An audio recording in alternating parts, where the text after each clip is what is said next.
अवाच्य वादांश च बहून वदस्यन्ति तवाहिता निंदन्तस्तौ सामर्थ्यं ततो दुःखतरं नु किम। अर्थात भगवान श्री कृष्ण अर्जुन से कह रहे हैं कि हे अर्जुन, तुम्हारे बैरी लोग तुम्हारी लगातार निंदा करेंगे और बहुत से न कहने वाले वचन भी तुमको कहेंगे। अगर तुम ऐसा कार्य करते हो तो इससे ज्यादा दुख और क्या होगा। अर्थात यही सबसे बड़ा दुख है कि लोग आपकी निंदा करते हैं।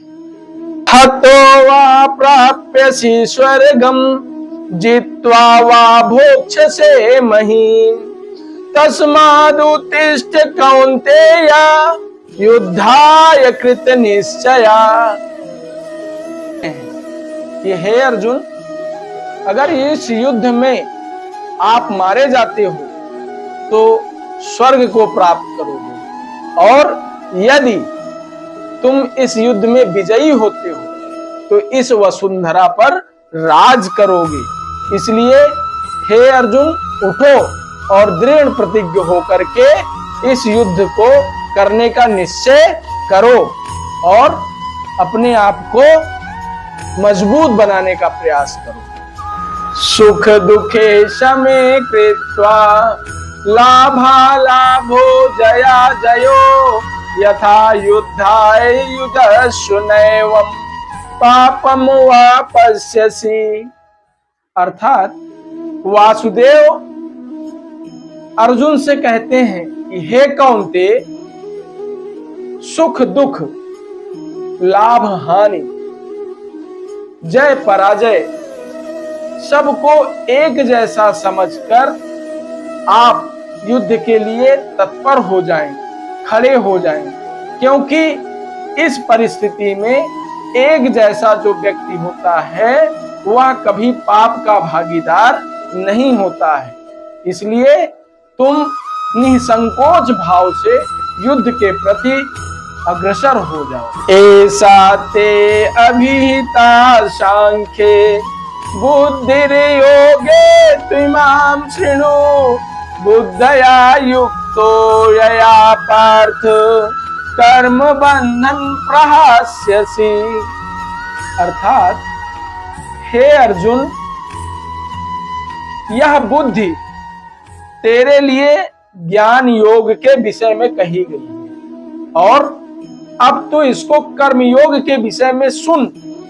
जिस बुद्धि से युक्त हुआ तू कर्मों के बंधन को भली भांति त्याग देगा, अर्थात सर्वथा नष्ट कर डालेगा।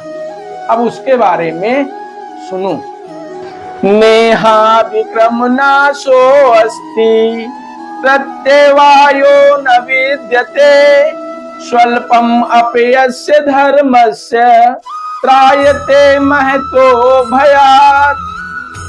अर्थात भगवान वासुदेव अर्जुन से कह रहे हैं कि हे पार्थ, इस कर्म योग में आरंभ का अर्थात बीज का नाश नहीं होता है और उल्टा फल रूप दोष भी नहीं होता है, बल्कि इस कर्म योग रूप धर्म का थोड़ा सा भी साधन जन्म और मृत्यु के इस महान भय से रक्षा कर देता है, अर्थात सब अच्छा कर देता है, व्यवस्थित कर देता है। व्यवसायात्मिका बुद्धिर एके हे कुरु नंदन बहुशाखा हैनन्ताश्च बुद्धयो व्यवसायिनाम्। अर्थात हे पार्थ, इस कर्म योग में निश्चयात्मिका बुद्धि एक ही होती है, किंतु अस्थिर विचार वाले, बुद्धि वाले, विवेकहीन प्राणी, सकाम मनुष्यों की बुद्धियां निश्चय ही बहुत भेदों वाली होती हैं और वो अनंत कहलाती हैं, जिसमें वो एक जगह स्थिर नहीं हो पाता है। यामिमाम पुष्पिताम वाचम प्रवदन्त विपश्चिता वेदवाद रता पार्थ न अन्यद स्थितिवादिना।